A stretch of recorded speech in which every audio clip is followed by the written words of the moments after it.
Are you doing this for the homeless? Are you running for women's rights? Or for the environment? Or for animals? They just couldn't believe that somebody would do all that running for no particular reason. Why are you doing this? I just felt like running.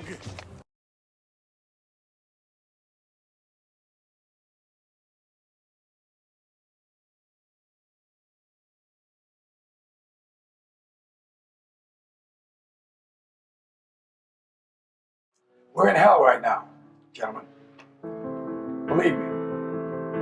And we can stay here, get the shit kicked out of us, or we can fight our way back into the light.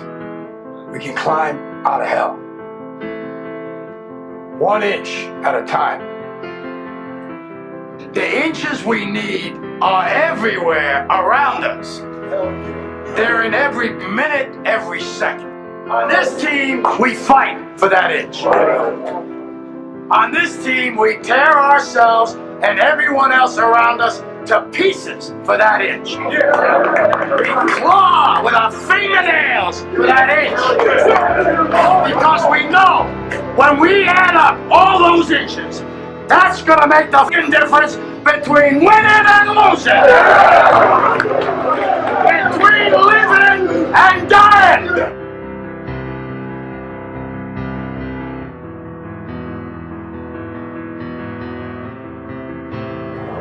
You ain't gonna believe this, but you used to fit right here. I'd hold you up and say to your mother, this kid's gonna be the best kid in the world. This kid's gonna be somebody better than anybody ever knew.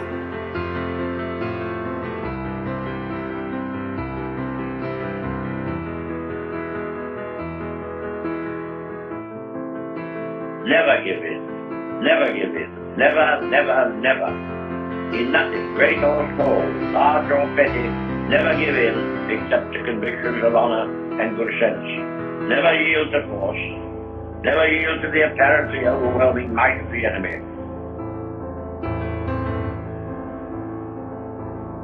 And you grew up good and wonderful. It was great just watching every day. It was like a privilege.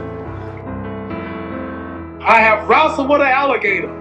I done tussled with a whale. I done handcuffed lightning, throw thunder in jail. That's bad.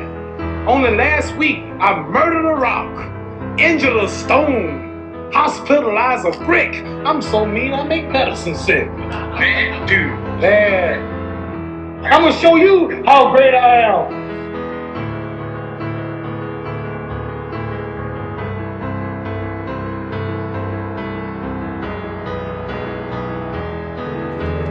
Rick was attending a basketball game, and they made an announcement that one of the lacrosse players from the college was in an accident. He was paralyzed from the waist down. So they're going to have a charity road race to try to help him raise some money so he could pay his medical bills. Well, Rick came home from that basketball game, and he said, Dad, I have to do something for him. I want to let him know that life goes on even though he's paralyzed.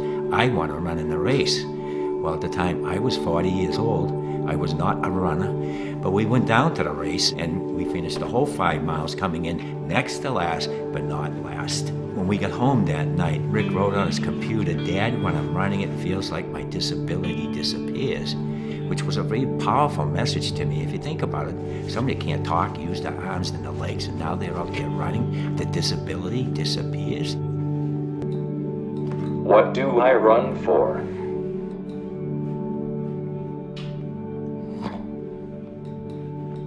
This answer has 2 parts. First, our first race was to show someone who had an acquired disability that life goes on, and he could lead a productive life. The second reason for running is to be an inspiration to others. You see, it gives me a great feeling inside to see other families run with their family member with a disability, or for people without disabilities to push people who are disabled in races.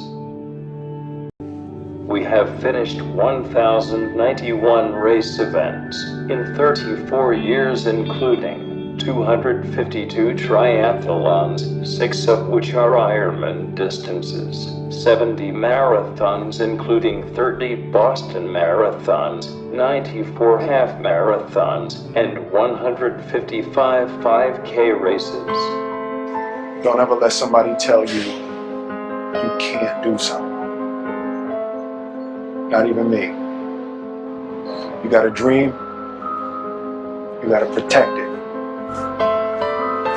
People can't do something themselves. They want to tell you you can't do it.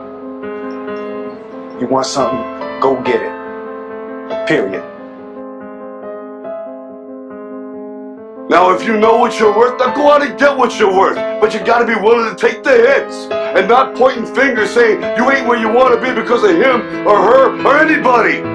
Cowards do that, and that ain't you. You're better than that.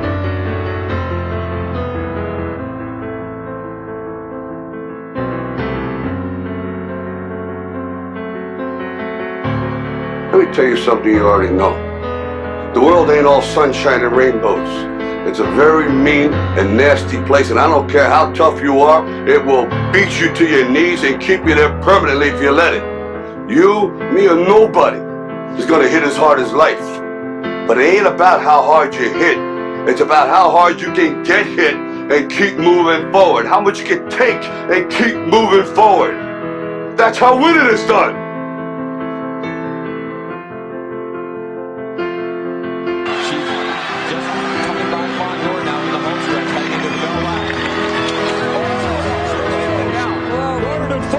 Gets up quickly, but that's going to cost her. Lucky she wasn't injured. Her teammate just went to the front, though, so they may be able to recover from that. And Dornan is flying down the backstretch. She is going to catch Von Dor, and she may catch the leader. Wow. She's got one. This is a gutsy effort by Dornan. Can she pull it off? She's moving to third. Dornan coming down the stretch from the outside. Dornan coming on strong. Driving all the way. Dornan is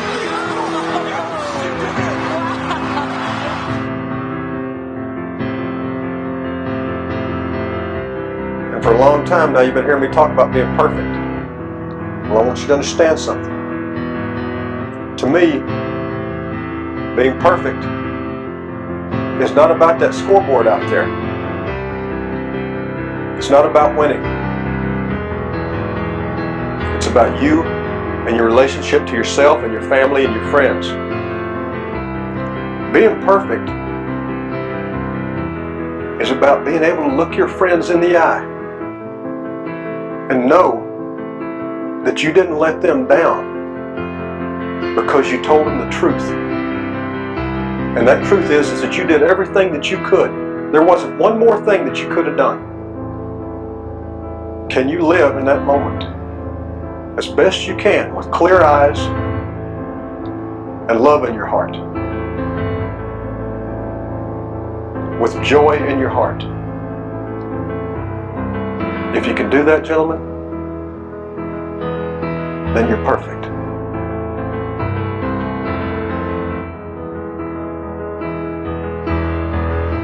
I believe that God made me for a purpose, but He also made me fast. And when I run, I feel His pleasure.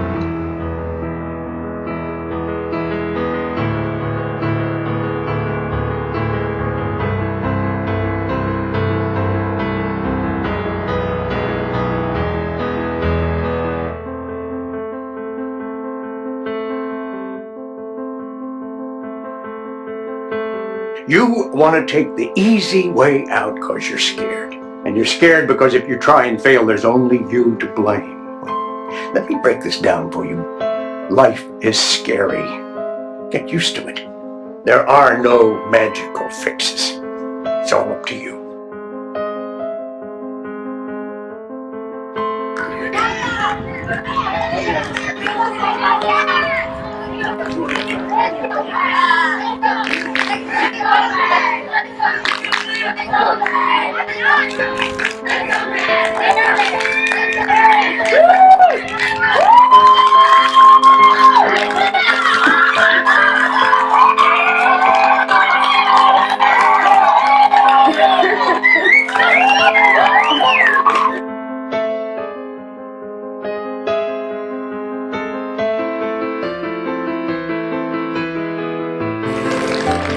Stephen East.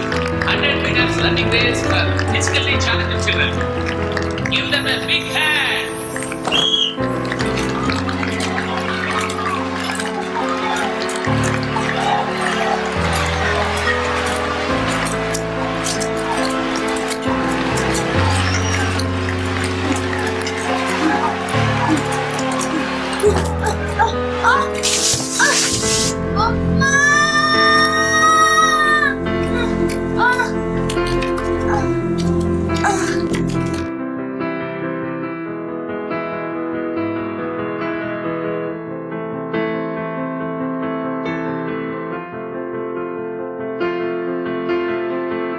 Either we heal now as a team,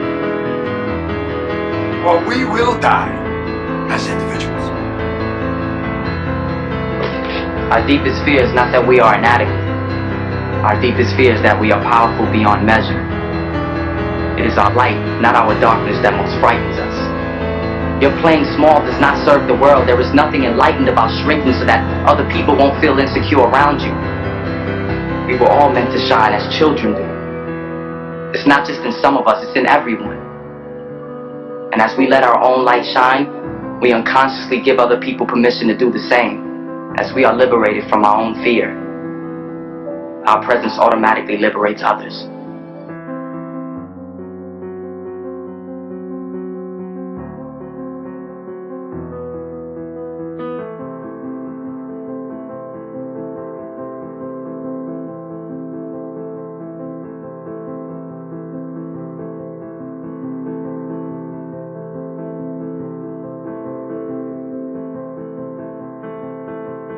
I'm gonna show you how great I am.